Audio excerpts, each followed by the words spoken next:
The Battle of the Tongue River, sometimes referred to as the Connor Battle, was an engagement of the Powder River Expedition of 1865, directed against the Cheyenne, Arapaho and Lakota Sioux. In the engagement, soldiers and Indian scouts attacked and destroyed an Arapaho village. Background: Major General Grenville M. Dodge assumed command of the Department of the Missouri in 1865. Dodge ordered a punitive campaign to suppress the Cheyenne, Sioux, and Arapaho Indians who had been raiding overland mail routes, wagon trains, and military posts along the Oregon and overland trails. He gave tactical command of the Powder River Expedition, as it was called, to Brigadier General Patrick Edward Connor, commander of the District of Utah. The expedition was a multi-pronged affair involving 2,600 soldiers, civilians, and Indian scouts. 3 columns of soldiers were to descend upon the Powder River country of Wyoming and Montana, unite, and make vigorous war upon the Indians and punish them so that they will be forced to keep the peace. Connor was in overall command and led the westernmost or left prong of the expedition. The forces under his direct command consisted of 380 soldiers, 14 men of the 2nd Missouri Light Artillery, 6 companies of the 6th Michigan Cavalry, Company F of the 7th Iowa Cavalry, and Companies E and K of the 11th Ohio Cavalry. Also included were civilian guides headed by Mountain Man Jim Bridger, 95 Pawnee Scouts under Captain Frank J. North, 84 Omaha and Winnebago Scouts under Captain E. W. Nash, and 195 civilian teamsters. Connor left Fort Laramie on July 30, 1865, marching north. He established a fort on the upper Powder River which he named Fort Conchobar and left some of his men there to staff the fort.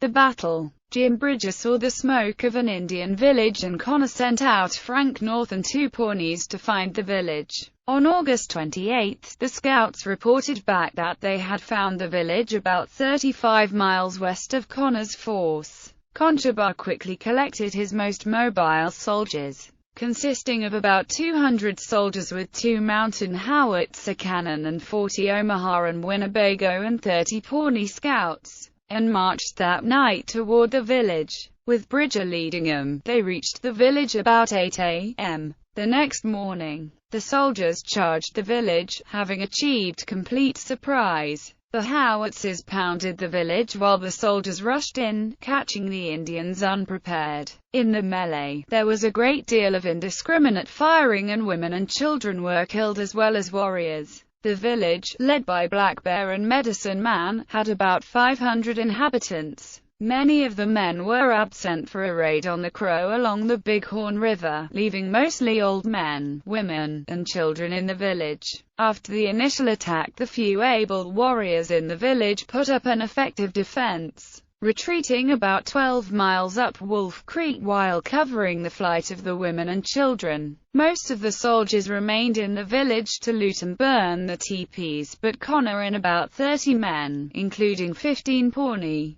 pursued the retreating Arapaho. The Arapaho counterattacked and Connor, his horses spent, was forced to retreat back to the village. The soldiers there completed their work of destruction as the Indians harassed them from a distance, attempting to recapture their horse herd. The soldiers abandoned the destroyed village about 2:30 that afternoon. North and the Pawnee leading and driving before them more than 500 captured horses. The Arapaho persisted in their attacks but were unable to recapture the horses, eventually giving up the effort.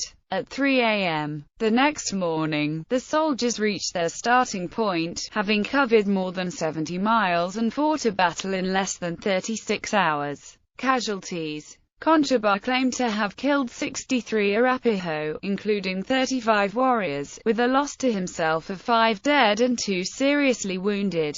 He singled out 4 Winnebago, including the chief, Little Priest, plus North and 15 Pawnee for bravery. Connor strictly forbade looting and burned all the property collected during the occupation of the village. He released the women and children he had captured. The battle was hailed as a great victory on the frontier. Aftermath. The Arapaho were apparently not cowed by the destruction of one of their villages. 2 days later, Arapaho killed Captain Ozma F. Cole of the 6th Michigan Cavalry while he was escorting the Sawyers expedition. The next day, on September 1, 1865, 100 or more Arapaho attacked the well-armed Sawyers train of 60 ox wagons along the Tongue River under the command of Lieutenant Colonel James A. Sawyers. They killed 3 men, stole livestock, and kept the wagon train under siege for 2 weeks until General Connor's soldiers rescued it.